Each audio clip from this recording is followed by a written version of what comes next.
I'm Justin Gordon, and today I've got a really easy question for you.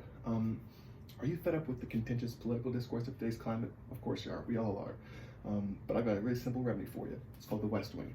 It's a political drama from the early to mid-2000s written by Aaron Sorkin, all right? And I'm gonna argue today that it's a good TV show. It's one of my favorites, all right?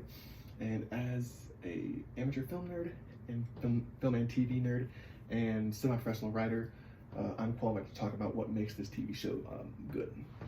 So today we're going to talk about two main things. All right, what makes TV shows in general good, and then we're going to apply those criteria to The West Wing itself. So first, let's talk about the criteria we have to meet to make a good TV show. All right, first one is story, and this often gets overlooked by a lot of beginning writers. But the Screenwriter's Bible says that fundamentally story is the most important thing of any entertainment vessel, and of course that makes sense. We go to entertainment to engage with storytelling, and stories also convey these insights into the human condition that we also are looking for. And then two, the second thing we're going to talk about that makes a good TV show is dialogue. Aaron Sorkin is particularly good at dialogue, and that's one of my favorite things about The West Wing.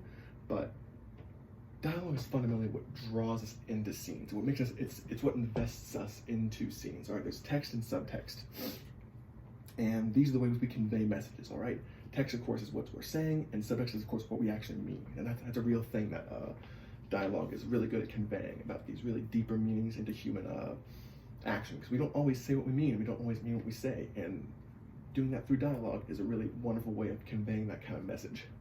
And three, humor. I love humor and everything. Aaron Sorkin, even in his masterclass, talks a lot about how he thinks humor is essential for any kind of entertainment vessel, whether it be a drama like The West Wing or a comedy like Superbad or what have you.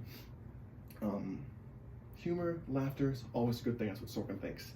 And it also adds an element of realism to scenes, because no matter if you're me, if you're a 6-year-old, if you're the president of the United States, whatever, you make jokes, and you're clumsy sometimes. So that's a real thing that humans do. Now, let's go to why The West Wing meets these criteria, and what specifically about The West Wing is so great because of these criteria. So it's story first. I'm going to compare two seasons here. The first season, season 1, contains 3 things that I think make it have a wide and deep breadth of relatability to the story. It contains romantic intrigue, political action, and political discourse, or romantic intrigue, military action, and political discourse. Okay, so the romantic intrigue, of course, I think this is one of the most overlooked parts of The West Wing. It has a lot of really true and really hard-hitting insights into, you know, the president's relationship with his wife, or, you know, how these people who are doing these long hours, these hard hours of work, still interact on a personal day-to-day level, all right? And then, of course, military action. It's got things with bombs and Situation Room and wars and all that stuff that an action nerd would like. And then it's got mainly political discourse, you know, fighting over bills, fighting over elections, fighting over all that kind of good stuff that you would think to find in a normal political drama. And then if you compare that to the 7th season, so the last season as compared to the first season, you still got all those same kind of tip poles to hit that make The West Wing story, one, so compelling to anyone, and to a depth of people too. Now we're going to move into some specific elements of dialogue on the computer here. So let's first go to this first clip I got here, which is from an episode called 20 Hours in America.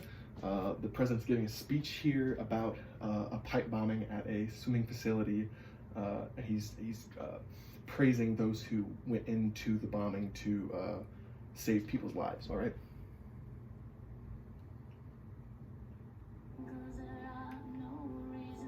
Ran into the fire. The streets of heaven are too crowded with angels tonight. There are students and our teachers and our parents and our friends.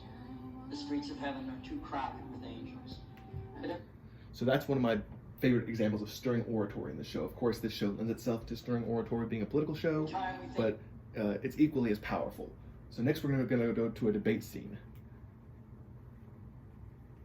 But your state of Florida got $12.6 billion in federal money last year from Nebraskans and Virginians and New Yorkers and Alaskans with their Eskimo poetry. 12.6 out of a state budget of $50 billion. I'm supposed to be using this time for a question, so here it is. Can we have it back, please? Of course, there we see the president using his wit and in the form of dialogue to lambast another politician for suggesting that unfunded mandates are bad, or suggesting that the federal government needs to have a smaller role within the states, all right? So I think those two are great examples of dialogue. Let's move to humor now. I think The West Wing does humor really well. I'm gonna show you 2 examples of why. Because I think one of the funnier things about this is there's a lot of kind of slapstick humor in it, all right? And I'll show you, you'll see it very, very briefly. But I think it's very funny to see these very incredibly smart people, you know, people like the president, people like the White House chief of staff, the deputy chief of staff, people who went to Harvard, people, Ivy League people, just being clumsy. I think it's hilarious. So let's look at this first one where we got 2 people arguing, and then the deputy chief of staff has just walked into his office, and he's gonna be in the background here. For me to have stuck up for you, since you were clearly chicken. So we are working in a building with the smartest people in the world. So, you know, kind of bouncing those 2. He works in the building with the smartest people in the world, and then him falling over, bouncing those 2 off each other. I think it's a really effective comedic strategy. And then finally, we do another one of those same kind of things, where we have the press secretary coming in to talk with a colleague at her home in California. And she... Help me? Yeah. What the hell are you... slips and falls in the pool. So I think those are just really funny ways of engaging in comedy, okay? And something The West Wing does really well. So today we talked about, let's summarize, what makes a good TV show, story, dialogue, and humor, and how those apply specifically to The West Wing, all right? Now, watching good TV shows is very important to me. I think it's important to everybody because it tells us truths about ourselves that we want to have deeper understandings about. That's the point of all entertainment, fundamentally, all right? Thank you very much. Hope you go out and watch the show. Thanks.